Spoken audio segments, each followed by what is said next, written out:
Hello and welcome to Record Sport Hotline Live with myself, Daniel Watt. I'm delighted to be joined for the second night running by the one and only Michael Gannon. Mick, how's it going? Not too bad. Long time no see. And we're joined also by the one and only Fraser Wilson. Fraser, how's it going? Good, mate. One night only, Wilson. One night only, there you go. We said just before we come on air there that we're stuck between this kind of weird spot where club football's ended, but international football hasn't really started.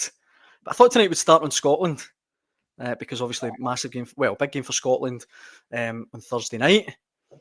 Fraser, Lennon Miller, does he have what it takes to become a Scotland great of the future? Yes. Or the future, absolutely. I've got no doubt about that. I think we've spoken at length about Lennon Miller before he ever got his first Scotland call-up. And we knew it was only a matter of time before it came. So it's arrived maybe a wee bit earlier than I thought, 18-year-old. But look, nearing 100 Premiership appearances for Motherwell, worn the captain's armband, worn it in a League Cup semi-final against Rangers. That tells you everything that his day-to-day managers think of his stature, his maturity. We can all see his ability on the ball. If you're at a game, you can see his ability off the ball. He's pretty much a full package in midfield. I don't really expect he's going to get any game time. But look, if they're willing to take him out of the under-21 set up for a camp or two, or maybe now indefinitely, then he can only learn, get better and be ready, and maybe like Billy Gilmore was at 2021, be ready to step into that midfield. I know what's coming next. I know what you're going to hit me with next. But to answer that question, undoubtedly, I think he's a star of the future and a Scotland international of the future. Well, that's the thing, though, mate. Midfield is where we're most blessed. So I do agree with Fraser. I can't really see him getting much game time over these two games. Could you?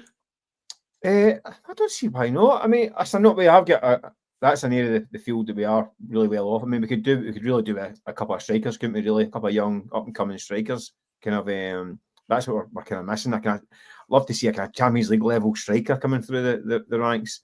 We don't really have it. But listen, he's a cracking little player. I was a bit surprised with the kind of John Carver stuff about Lennon. Like, as if he spoke. I mean, what did they say? He's going to become the best player in Scotland or something like that? Or, he said, do you know what? It was on Thursday at Motherwell's presser ahead of their game. Lennon Miller, I'm sure you spoke to him, Michael. Despite being a mature guy on the park and ultra confident on the park, when you speak to him, he's quite a nervy guy. He's only 18, he's only a kid. He used the wrong word. He said, mate, I'm not going to walk in there and be the best player in the squad, but maybe in a couple of months I might be. No way he meant months. He meant years. The words just tumbled out and he got it all wrong. He's not even got a game in a couple of months. He doesn't think by the time the World Cup qualifiers come round, it's going to be better than Scott McTominay, Billy Gilmore, or these guys. So he used the wrong word. Do you know what? I would love to hear a Scottish player actually saying those words and meaning it as well. It's a Scottish thing, maybe even a UK thing, that we don't like folk bumming themselves up or talking themselves up. We hate it. I mean, Billy Big Timers and all that stuff. We hate folk with egos. And yet you go to other countries, right? And do you think if you spoke to young players coming through Barcelona and Spain and all that stuff, you look at the boys at the Euros, and at 18, and they go, "Yeah, I want to be the best player in the world." I mean, what is wrong with having ambitions to be the best? Like, people go, "Oh, you can't be saying that. You're getting too big for your boots, pal. I think slap you back down again." I think we've all got this all wrong. I mean, John Carver and John McGinn have both said exactly what you said, Mick. They both said, good on them. That's what we want. It's just the fact he said months, which he didn't mean to say. Yeah, nobody thinks by the end of this year he's going to be the best player in the Scotland squad. No, I don't care if he did say months. I wouldn't care if he said I'm the best player now. I wouldn't have a problem with it. I want players at 16 years old to say, I am going to be the best in this country and beyond. I'm going to get to the very top level. Whereas we don't really have these kind of characters, really. It's well, I'll do my best and hopefully, I'll keep working and one day at a time and all that. And you're like, the reason why Cristiano Ronaldo becomes him, the guy he is because he said at 18, I'm going to be the best.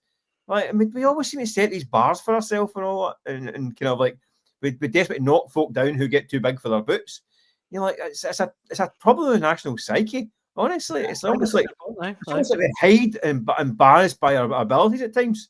I mean, I've got no qualms in saying I'm the most talented guy in the sports desk. I mean, or the most handsome, or the most. That's true, though, Mick. That one's true. I mean, these things aren't really up for debate. You know what I mean? So you might as well admit it.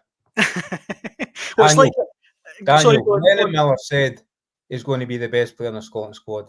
John Carver loved it. Yeah. John McGinn loved it. I love it. Everything Mick has just said is what happened. Apart from that last bit, he has said he's going to the top.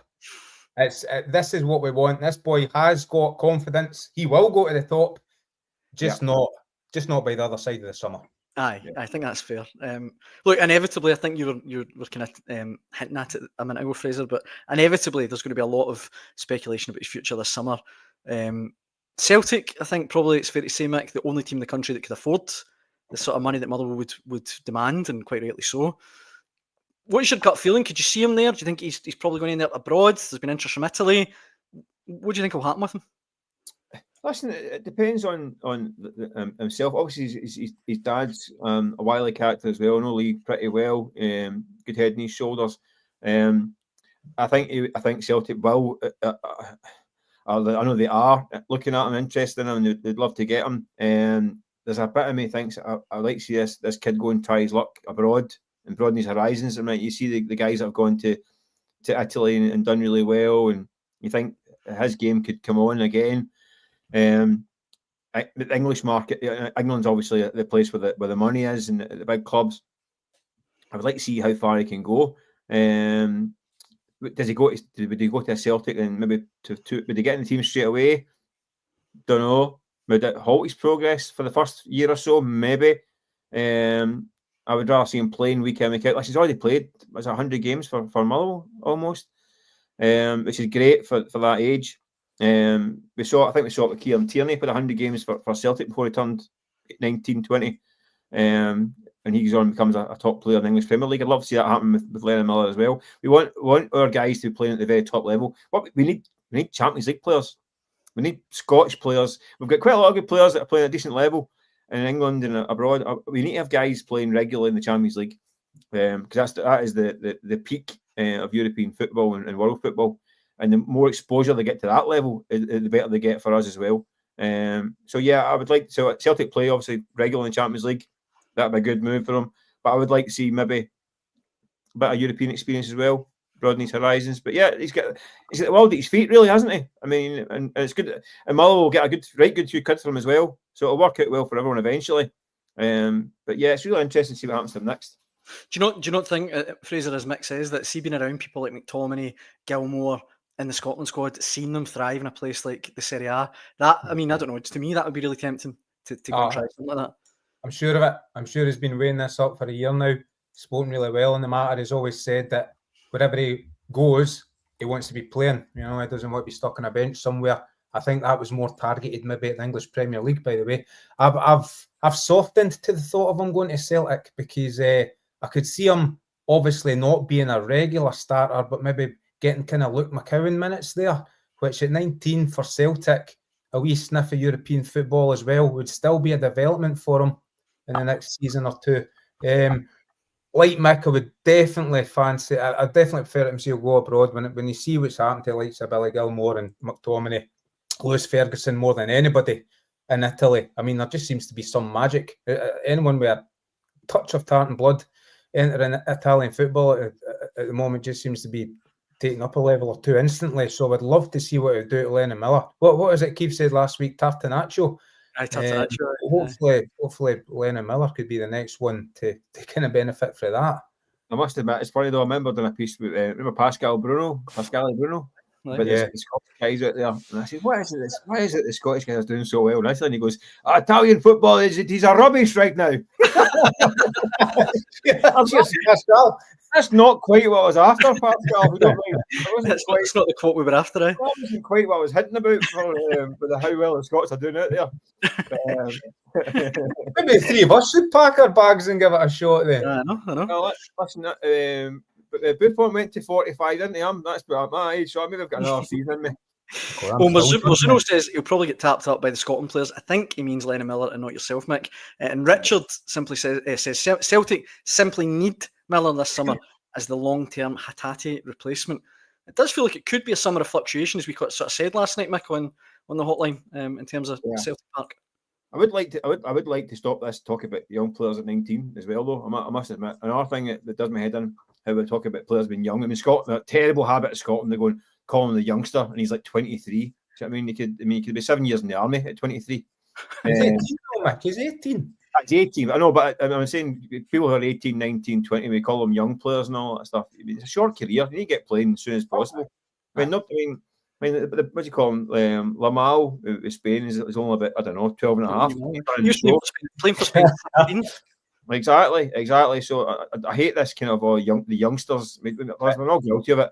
The young player, no, he's 28. I mean, he's got a white beard. The exact same. Yeah, I thought the exact same with George Hurst today when I saw him referred to as a young player. He's 26-year-old. You know, he's probably entered the second half of his career. Hey, young to us, but not in football terms. He was the next. He was the next guy I was going to bring up, Fraser, because Mick quite rightly said that we do need strikers.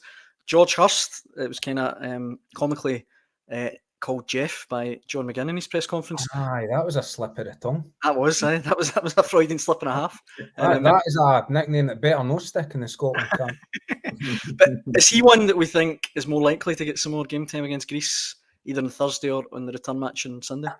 Well, at some point, aye. I think to get him nailed down, does he not have to actually go on the pitch to lock him down to play in Scotland jersey? So I think he will at some point. Did he see his goal at the weekend? That certainly filled me with a bit of hope. What a thumping header that was for about 14 yards. So he timed that brilliantly. Very small sample size to go on and what he's going to bring to the team. So I can only go by what John Carver told us yesterday. Said he's a bit of a chip off the old block. So if he scores even a fraction of the goals his dad did, I think we're on to a good thing. Definitely a big, powerful guy though, 6'3", and pretty bulky with it. He'll be able to handle himself up there. But the proof will be in the pudding.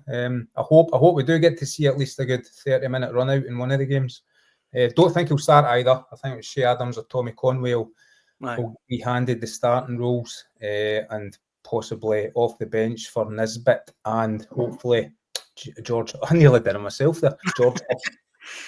It's not. The thing is, it's a really tough game this for Scotland. I was looking back at Greece's, I think their last 8 fixtures. I think maybe we might have a clip of it here. But I mean, talking about a team that's gone in the last 12 months and won at Wembley. I know England beat them 3-0 in the return game, but this is a really, really tricky tie for Steve Clarke. It is, but I know I keep saying it, but it doesn't really matter. I mean, what is this game actually for? Like, so we win the game against Greece and you stay in Group A, which means that you play against England, Spain, Germany, all these teams in the Nations League the next time round, or you lose it and you play in Group B with your Denmark, Poland, and whatever it is. Does it really? I mean, nobody's going to get dragged over the coals if we don't win this game. It's not going to look great. No. I wouldn't be losing any sleep over the Nations League A section relegation playoff. Do you know what I mean? It's not. I mean, of all the convoluted ways of describing a fixture, this is one of the weirder ones. Do you know what I mean? To be honest with you, I've got to be honest with you. I mean, we got to the last couple of games in the last section, and people are saying, well, if they win this last game against Croatia, they can get into a playoff. I'm like, what a playoff to win the Nations League? Surely not after only two wins. No, to stay. Oh, there's a playoff to stay in it? I'm like, oh, wait a minute. I mean, finding ways to it's like Skill Sports Day, handing out trophies. I mean, here we go. Here's the relegation avoiding playoff trophy. So would you actually rather be in League B? Absolutely rather than League B. Yeah. I'm not interested in playing against these teams. I played against them for 2.5 years and get thumped left, right, and centre. It's not fun. We got a good draw in the last Nations League group. I mean, to get Portugal and Croatia isn't in Poland. It wasn't the worst group when you think about it. Who you could get in that kind of section. So we got as good as it gets really. And they actually played. I thought Scotland played well throughout the campaign. I know the results didn't go our way at the start. I thought that even there were close games, and I thought they actually did quite well. And I'm sure Steve Clarke will say that we learned a lot from playing against these teams. not a lot of fun trying to go to Portugal and defend for 90 minutes and all that. Not for me. See, I mean, I kind of want to go against Mick here and try and build it up a bit, Fraser. But Hoopsaholic writes in saying, actually wish UEFA would shorten the calendar and all international football was played at the end of each season. There is so many football fixtures and competitions now. The fixtures before the September, October, November breaks, it totally disrupts the season. It's mangled the Champions League and the Europa League format. Means now they go into January, which means that the games that happen after the window is shutting, and they're losing players and all that stuff, and you buy new players. It's not really fair. I think the calendar has been completely. I agree with that. I think the 3 games before Christmas, I think it's too many. This one, I can't understand what it's about. To be honest with you, I mean, I'm a piece of nonsense. The Nations League in general has a thing we like. It's helped Scotland, that's for sure. But does MD really? I mean, literally bump into folk in the street who are kind of casual fans, and you say, "Who are they playing this weekend?" You say they're playing Greece double header. What competition is it in? Aye. Playing it in 1 sentence or less, and see if you can. It's a piece of nonsense. Do you know, I know not to sound too grumpy about this, Fraser, right? But Carlo Ancelotti was asked about this, and I mentioned this in the show the other day, that he said that he thinks it's crazy the amount of games we're playing now. He said that David Beckham, at the exact same age as Jude Bellingham, had played 54 games. Bellingham's played 261. I mean, I do think you kind of need to look at this. We talk about players like Lennon Miller. Are we playing so much football now that it's going to shorten careers, potentially? Was he complaining about the club competitions expanding? I think he was. It was off the back of being asked about. He said that if Real Madrid play and win every competition, they could end up playing 74 games because they've got the Club World Cup. Aye, but of course, you have genuine Scotland fans out there. I feel like it was last season since I last saw Scotland playing. It seems feel a while ago. Turns out it was only 4 months ago, but I've been desperate for this game to come around. Okay, it's the only team that actually floats my boat. We've spent half a week talking about a game that was far more meaningless than Sunday afternoon. I mean, geez, what would those 3 points mean on Sunday afternoon? Absolute zip. But obviously there's hundreds of thousands of fans with bragging rights to argue over and brag about. But that game was more meaningless than anything at the weekend. This game, at least there's something to brag about staying in Group A, the top level of international football. For me, as a Scotland fan, that's huge. I don't want to be relegated and see England leapfrog us again back into the top flight. No chance. So no, I'm quite excited about this. And by the way, more important than anything, ask the players what to think about it. Lennon Miller won't be saying this is a nuisance, a distraction. John McGinn certainly wasn't yesterday. He's got some interesting stuff to say in tomorrow's paper before my tongue gets away with me and I give it away. Those players are cap counting. They're proud to turn up for the country. Scotland, thankfully, have a full list of internationals turning up for this one. They want to play. I'm actually quite excited about it. Last time we played Greece, I was there as a school kid, I think. Ali McCoy's header, and to see us through to Euro 96. So no, it's been a long time since we played them. Probably be a bit bored of playing them by the end of this year after the World Cup qualifiers as well. But no, I'm right up for this. International football always has to be the pinnacle for me. Well, look, I might not get another chance to speak to either of you before the game. Predictions? How do you think it's going to go? Thursday night. I mean, you can go for the whole tie if you want, but I can see us getting a draw to tee us up to win it at Hampden on Sunday and a nail biter. I could actually maybe see it being 0-0 over in Greece. They don't score a lot of goals either. So maybe a board draw. I would take that now. I just spent 10 minutes in how excited I was at the game. You're right up there. We're not an each board draw. I just literally trying to celebrate that. Even the worst salesman in the world. I'm really excited about this game. I can't wait. It's going to be not an each dead board draw. Well. That is a great result. What do you think, Matt? Do you think it'll be goals galore in this? I think. Listen, until Fraser gave me the board draw at the end, it convinced me to look forward to it. So I was thinking, we'll maybe take a narrow defeat out there, 1-0, and come back to Hampden, have a good night at Hampden, and maybe win 2-1 and go to. Does that go extra time and penalties? And so you can imagine the drama of a penalty shootout to get the relegation avoided trophy on Sunday night. It'll be brilliant. Well, I've look, had enough of penalty kicks after Ibrox last Thursday. No more, please. good point, aye. And look, I can save you though, Mick, because we can talk a wee bit about domestic football again. Listen, I love my international football. I'm not sold in this Nations League thing. Marzuno again does say it's better than playing friendlies. What's that reversing? I can hear. He says it's better than playing friendlies at walking pace with 20 subs. True. Probably, We get 20 subs these days in most games anyway. Another good point. Fraser, you mentioned the game at the weekend, and we have to kind of go back to the continuing fallout from Rangers' win at Celtic Park. Let me throw this comment at you. This is from the Hotline online today. David Brennan says, as mildly amusing as Chelsea's water sports was, could have caused all sorts of crowd problems with tensions running high. The powers that be are constantly berating fans for throwing missiles that could come down and harden them and stop this idiocy. Fraser, what do you think of that comment? Sorry, read it out again. My mind wandered there. I've got to be honest. David's basically just saying, as mildly amusing as Chelsea's water sports was, it could have caused all sorts of crowd problems with tensions running high. The powers that be are constantly berating fans for throwing missiles that should come down and harden him to stop this idiocy. Aye, I tend to agree with that. There's a danger this could escalate if they allow that sort of thing, if they brush that sort of incident under the carpet. Look, it's daft. We all do silly things in the heat of the moment, the spur of the moment. He probably regretted it as soon as he did it. Carried away, emotions are so high. I sort of understand what happened with him, but look, in powder keg atmospheres like that, and I've got no doubt I wasn't there on Sunday, but look, the first time away fans have been in an Old Firm stadium for, well, in decent numbers for about 7 years.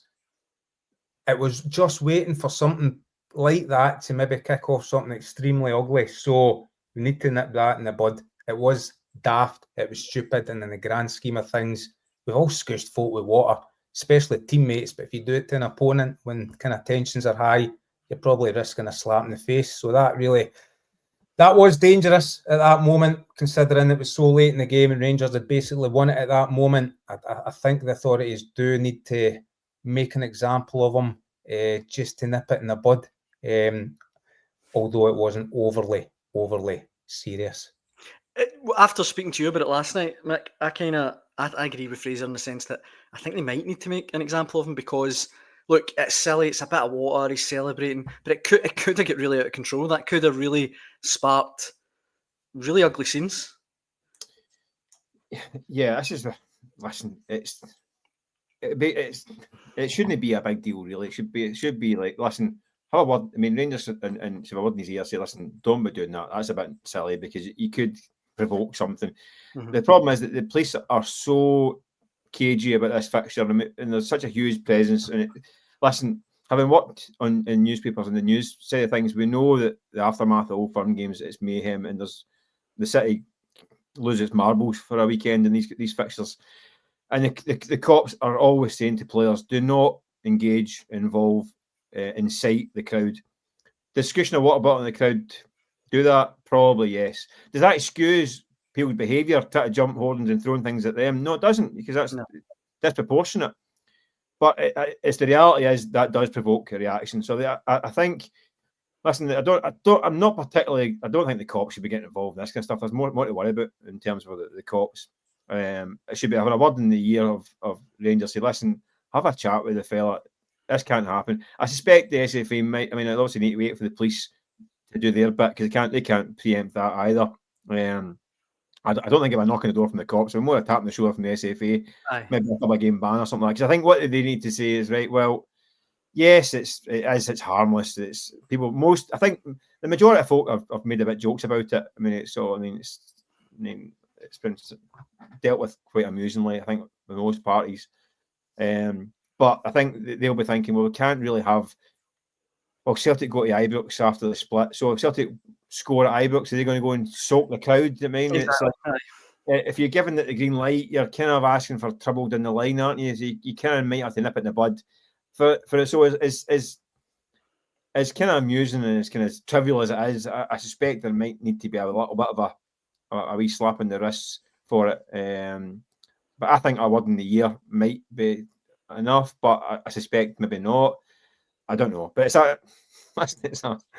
a slightly bizarre episode, really. I mean, these games do throw up random moments, but Scotian fans with a water bottle wasn't one I thought I'd be talking about in Monday morning.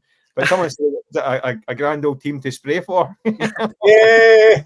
Rangers have got nothing left to spray for anyway. But see, too late. But Fraser, as the comments there, Mizuno saying, sorry, if you spray someone in the face, another random grown man, if you're risking a fight, you kind of, I don't really see how Cherny doesn't get out of this without a 1-game ban or a 2-game ban, just because, as Mick says, well, it's okay if Celtic scored a winner at Ibrox in a couple of months, Celtic would then be within the rights to, do you know what? Listen, there's a cushion back.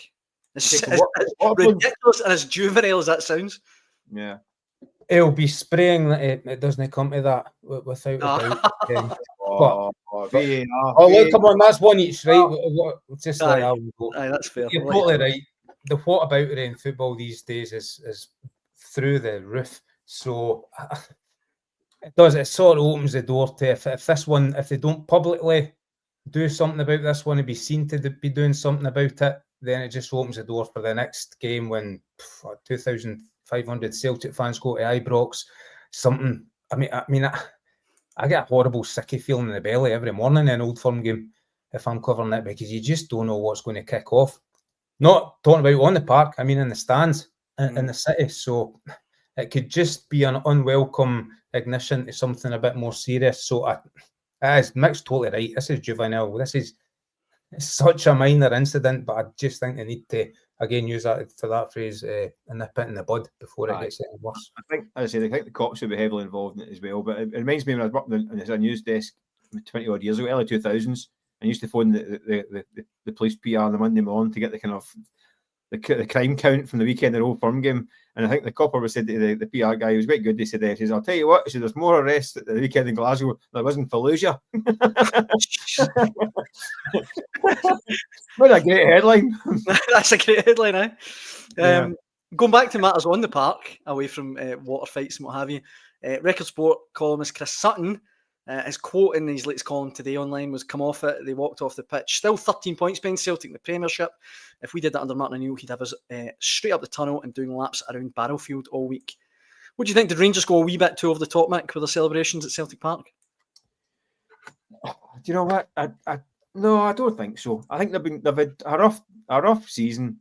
The European exploits has given them a bit of joy. Now 2 victories against Celtic. They've been battered from pillar to post. I think there was a wee bit of, obviously the fans are at Parkhead first time in years, proper numbers. I think it was a bit of relief and a bit of joy. Listen, the reality is that they've been had a poor season, and these are the same guys that were getting, people were paying for blood. 2 or 3 weeks ago. Motherwell game was only a couple weeks ago. Queen's Park was only. Queen's Park was February the 9th. It was 5 minutes ago. So they've got a wee bit of a brass neck of going overboard, given the fact that the league's up this morning and the cups are gone as well. So yeah, I take the point, but I just think the emotion of a last 2 minutes to go, scoring a winner in a derby, it's something to kind of enjoy. The punters were going bananas, obviously celebrating, and they get caught up in it. But yeah, I take Sutty's point that if you're a proper trophy winning team, that's not how you're celebrating, because this season's been a write-off. No. So I get that. If you're a winner, you take the applause, you go over there, cut the fans, and walk off, and actually be frustrated with the fact we've got this. I mean, that's the mentality they should be having, is we've got Celtic's number, and yet somehow we're 13 points behind. How have we allowed this to happen? They should be kicking themselves. No. I mean, it's not. It gives you Celtic, and they could go and win again at Ibrox in the next game, and they could beat Celtic 3 times a season and still finish double digits behind them in the league. You're like, how can that possibly be? So, I mean, yeah, I understand the emotion of the moment, but it should have been tempered quite quickly with a kind of sense of what might have been and what they haven't been able to achieve this season. Fraser, I've put everyone else on the spot about this. Darren here's just writing in saying, Barry. Put everyone else on the spot, might as well do it to yourself. Come the opening day of next season, will Barry Ferguson still be Rangers manager? Will he? That all depends. What's your gut feeling? Look, that all depends on what happens in the next 8 league games and in Europe. Right now, he's in pole position for it. I would say he's done a really, really good job. Let's not forget he's lost 2 games, an absolute howler at home to Motherwell, which I wouldn't overly put at his door. And then again, very flakier than a burnt sausage roll against who was it? Fenerbahce last Thursday. I mean, they squeezed through that simply due to Jack Butland's brilliance again. But I thought Jack Butland over those 2 games got Rangers through that tie. So brilliant over in Fenerbahce, brilliant at Celtic Park at the weekend. I think he is probably overachieved in those first 5 games. And he has put himself in pole position for that job for me. I think right now it deserves to be taken as a serious candidate, a really serious candidate. And I mean, not just him, the management team as well, because just to quickly say, I was really impressed with what Scott Allen said and his analysis of that Old Firm game at the weekend, where he freeze-framed the corner that they scored opener from and said that's a Billy Dodds classic, that corner. That just shows you how this is a team effort, this management team. You know, he set up a corner that's got them a lead after 4 minutes at Celtic Park. So, yes, I think right now they're in pole position for that job. He's got 8 league games to go and win them all, I reckon. Do you think he has to win every league game to get the job next season? I think if he does win every league game, I think he will get it. Right. That's fair. I know that doesn't totally answer your question, but no, that's fair. I think that's fair. If he wins every league game and doesn't get embarrassed in Europe, I don't expect him to win Europa League. They might get through this next round. If he can put up another good show in Europe and win every league game, I think he deserves to get it. And by the way, what a turnaround, because a lot of folk thought Barry Ferguson was going to fall flat in his face, only because he hadn't managed a full-time team before. But having spoke to guys that played for him at Clyde and at Alloa, every one of them says best coaching they've ever had day-to-day on a pitch. And standards always, I mean, we're sick of hearing about the standards he sets, but everyone says it. The standards are through the roof. And it looks like he really has given Ibrox, everybody at Ibrox, a right good shake. And I just love the fact it's kind of old school again. You know, guys are playing 90 minutes, 120 minutes on a Thursday, 90 minutes on a Sunday. It doesn't matter. Forget all this sports science. He'll judge by his own eyes if somebody's ready to play and keep playing. And it's pretty. Do you know what? I won't give anything away, but read Scott McDermott's Rangers column in the paper tomorrow. It absolutely hits the nail on the head. It's brilliant. And I go along with that. So, yeah, I think if he wins every game left in the Scottish Premiership this season, he deserves to get that job. And it's almost lights out for me in this room here. You need to update the meter. Before we finish, Darren against Stephen Gerrard will be back, Mick. Who knows at this point? But if Barry Ferguson was to win every league game between now and the end of the season, I don't see how he couldn't get it. I don't think you can say that, because it depends on the new owners might already have wheels in motion for a new management team. That's fair. And I don't think you can, the Lorraine League games, and let's be honest, they don't matter. So the European thing, yeah. I mean, listen, if he wins a European trophy, I think it might change their thinking. But at this point in time, we don't know what they're thinking.